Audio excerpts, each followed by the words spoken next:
تین عورتوں کو دیکھ کر اللہ تعالیٰ مسکراتے ہیں۔ اللہ تعالیٰ ان تین عورتوں کو بہت پسند کرتا ہے۔ عورت کے اندر تین خوبیاں اللہ تعالیٰ کو بہت ہی زیادہ پسند ہیں۔ جب پوچھا گیا کہ اے ام المومنین، عورتوں کی کون سی خوبیاں ہیں جو اللہ تعالیٰ کو بہت پسند ہیں، تو فرمایا نمبر 1، بسم اللہ الرحمن الرحیم۔ حضرت سیدہ عائشہ صدیقہ رضی اللہ تعالی عنہ نے فرمایا، اے اسلام کی شہزادیوں، عورتوں میں تین خوبیاں اللہ تعالیٰ کو بہت ہی زیادہ پسند ہیں۔ جب پوچھا گیا کہ وہ کون سی تین خوبیاں ہیں تو حضرت عائشہ رضی اللہ تعالی عنہ نے فرمایا، پہلی خوبی پردہ ہے۔ پردہ کسی خاتون کی ایسی خوبی ہے جو اللہ تعالیٰ کو بہت ہی زیادہ پسند ہے۔ جب کوئی خاص خوبیاں اللہ کو بہت پسند ہوں تو پھر ظاہر ہے کہ وہ خوبیاں اپنانے والی عورتیں بھی اللہ کو بے حد پسند ہیں۔ فرمایا گیا، اللہ کی پسندیدہ بندی بن جاؤ اور پردے کو اپنا زیور سمجھو۔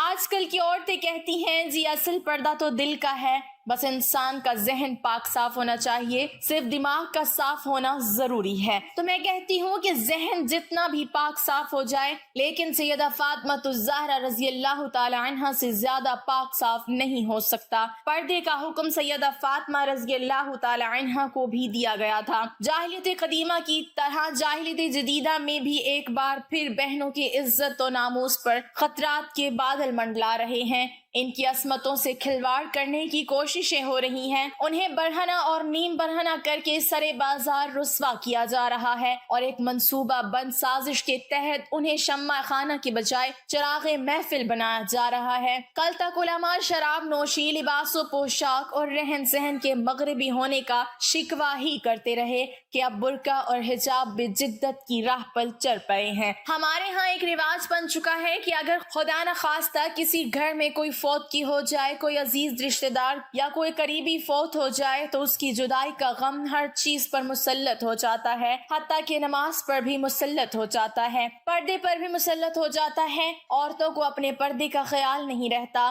باپ بھائی بہن کو نماز کا خیال نہیں رہتا۔ محترم ناظرین، صحابہ اکرام رضوان اللہ علیہم اجمعین کے دور میں جب کوئی فوت کی ہو جاتی تھی، ظاہر ہے کہ خاندان والوں کے لیے یہ ایک بہت ہی غمزدہ صورتحال ہوتی تھی، لیکن پھر بھی یہ غم خواتین کے پردے پر اثر نہیں ڈالتا تھا۔ فوتگی کے دن بھی عورتیں پردے کا خاص خیال رکھا کرتی تھیں۔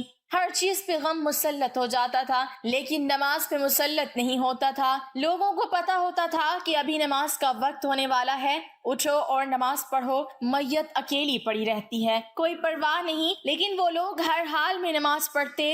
اسلام کی ایک مقدس شہزادی کا واقعہ ہے کہ اس کا ایک ہی بیٹا تھا اور وہ بھی اسلام و کفر کے معرکے میں شہید ہو گیا۔ اب یہ نیک خاتون آپ صلی اللہ علیہ وسلم کے سامنے اس طرح حاضر ہوئی کہ سر سے لے کر پیروں تک پورا وجود پردے میں ڈھکا ہوا تھا۔ صحابہ کرام رضوان اللہ علیہم اجمعین یہ دیکھ کر حیران رہ گئے کہ اکلوتے جوان بیٹے کی موت کا غم تو بڑے بڑوں کا کلیجہ چھلنی کر دیتا ہے، اور وہ گریہ زاری اور چیخ و پکار پہ اتر آتے ہیں۔ یہ کیسی خاتون ہے کہ اتنے بڑے صدمے کے باوجود مکمل پردے کی حالت میں اور مکمل ہوش و حواس میں ہے۔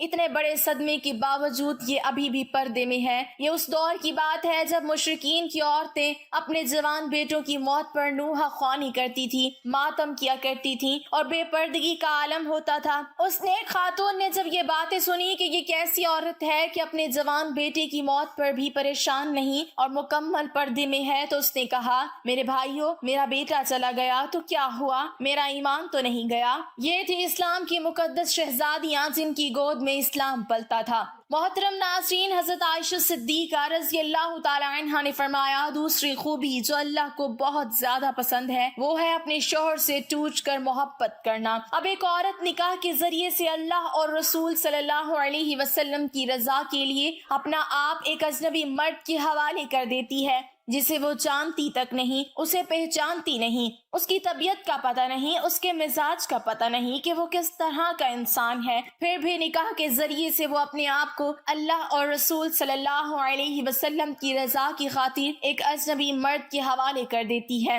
پھر اس شخص کی اولاد کو 9 ماہ تک اپنے پیٹ میں رکھتی ہے، طرح طرح کی اذیتیں سہتی ہے اور موت کی سی کیفیت سے گزر کر اس کی اولاد کو جنم دیتی ہے۔ موت کی سی اذیت سے آنے کے بعد بچہ پیدا ہوتا ہے۔ پھر جب بچہ پیدا ہو جاتا ہے تو ایک ماں اپنی فکر بالکل ترک کر دیتی ہے، اپنا آپ بھول جاتی ہے اور اس بچے کی تربیت میں مصروف ہو جاتی ہے۔ یہی سوچ اس کے ذہن میں ہوتی ہے کہ جب یہ بچہ بڑا ہو کر اچھی خدمات سر انجام دے گا تو کوئی یہ نہیں کہے گا کہ اس کی ماں نے اس کی تربیت اچھی نہیں کی۔ لیکن پھر ہوتا یوں ہے کہ جب وہ بچہ بڑا ہو کر اچھے کام کرتا ہے اور اچھی خدمات سر انجام دیتا ہے تو سبھی اس کے باپ کی تعریف کرتے ہیں۔ کوئی یہ نہیں کہتا کہ فلاں عورت نے، اس کی ماں نے اس کی اچھی تربیت کی ہے جس کی وجہ سے یہ بڑا انسان بنا ہے۔ تو کئی سال تک جب وہ ہمارے بچوں کی پرورش میں لگ جاتی ہے اور اپنا آپ بالکل بھول جاتی ہے تو اس کے چہرے پر جھریاں نمودار ہونے لگ جاتی ہیں۔ پھر ایسی عورت کو کئی شوہر یہ کہہ کر ٹھکرا دیتے ہیں کہ عورت مرد کے پاؤں کی جوتی ہوتی ہے، وہ جب چاہے جوتی کو تبدیل کر سکتا ہے۔ اللہ اکبر۔ ایک بزرگ اور نیک انسان کی محفل میں لوگ بیٹھے ہوئے تھے۔ وہاں یہ بات چل رہی تھی کہ ایک مرد کہہ رہا تھا، کیا عورت مرد کی جوتی ہوتی ہے؟ مرد کو جہاں بھی اپنے مناسب سائز کی جوتی نظر آئے تو وہ بدل لے۔ وہاں پر بیٹھے ایک شخص نے اس اللہ والے بزرگ انسان کی جانب رخ کیا اور ان سے دریافت کیا کہ حضرت کیا یہ شخص ٹھیک کہہ رہا ہے؟ تو بزرگ فرمانے لگے کہ اپنی سوچ کے مطابق بالکل ٹھیک کہہ رہا ہے، اور واقعی عورت مرد کے پیروں کی جوتی ہوتی ہے جو خود کو پاؤں کی مانند سمجھتا ہے۔ فرمانے لگے جو خود کو پاؤں جیسا تصور کرتا ہے وہ اپنی بیوی کو پاؤں کی جوتی ہی سمجھتا ہے۔ یہی عورت سر کا تاج بھی تو ہو سکتی ہے، لیکن صرف اس مرد کے لیے جو خود کو بادشاہ کی مانند سمجھتا ہے۔ جب ایک عورت ایک ایسے شخص کے لیے اپنی زندگی قربان کر دیتی ہے جس کی وہ نکاح میں آ جاتی ہے، اس کی خدمت گزاری کرتی ہے، بچے پیدا کرتی ہے اور اس کے بچوں کی تربیت کے دوران اس کے چہرے پر جھریوں کے نشان نمودار ہو جاتے ہیں، لیکن مرد اس بات کو سمجھنے کی بجائے جب یہ دیکھتا ہے کہ یہ عورت پہلے کی طرح خوبصورت نہیں رہی تو وہ دوسری عورت کی جانب مائل ہونے لگتا ہے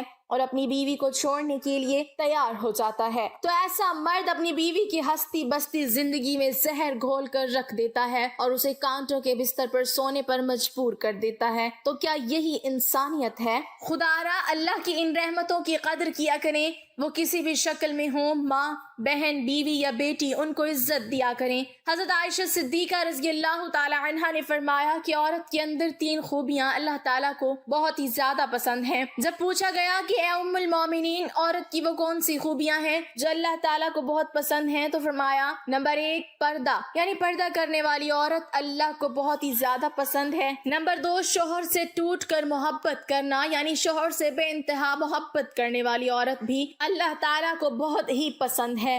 نمبر 3 اللہ کے حضور جھکنے والی عورت، نماز پڑھنے والی عورت، قیام، رکوع اور سجود کرنے والی عورت، قرآن پڑھنے والی عورت۔ آج کل کی عورت کہتی ہے جی بچے زیادہ ہیں اس لیے نماز پڑھنے کا وقت ہی نہیں ملتا، اللہ کے حضور جھکنے کا وقت ہی نہیں ملتا۔ تو اے اسلام کی مقدس شہزادیوں، آئیے سیدہ فاطمہ الزہرا رضی اللہ تعالی عنہا کی بابرکت گھرانے کی بات کرتے ہیں۔ جنت کے سرداروں حسنین کریمین کی تربیت بھی ہو رہی ہے، حضرت علی رضی اللہ تعالی عنہ کی خدمت بھی ہو رہی ہے، مہمانوں کو کھانے بھی پیش کیے جا رہے ہیں۔ جب رات ہوتی ہے تو سیدہ فاطمہ الزہرا رضی اللہ تعالی عنہا سونے کے لیے بستر بچھانے کی بجائے اللہ کے حضور مصلی بچھا لیتی ہیں، قیام کرتی ہیں، رکوع کرتی ہیں، اور پھر جب سجدے میں جاتی ہیں تو ایک کے بعد دوسرا سجدہ ابھی مکمل نہیں ہوا ہوتا تو صبح ہو جاتی ہے۔ سبحان اللہ۔ اللہ پاک سے دعا ہے کہ ہمیں نیکی کی باتوں پر عمل کرنے کی توفیق عطا فرمائے اور ہمیں باپرد مسلمان بنائے، آمین۔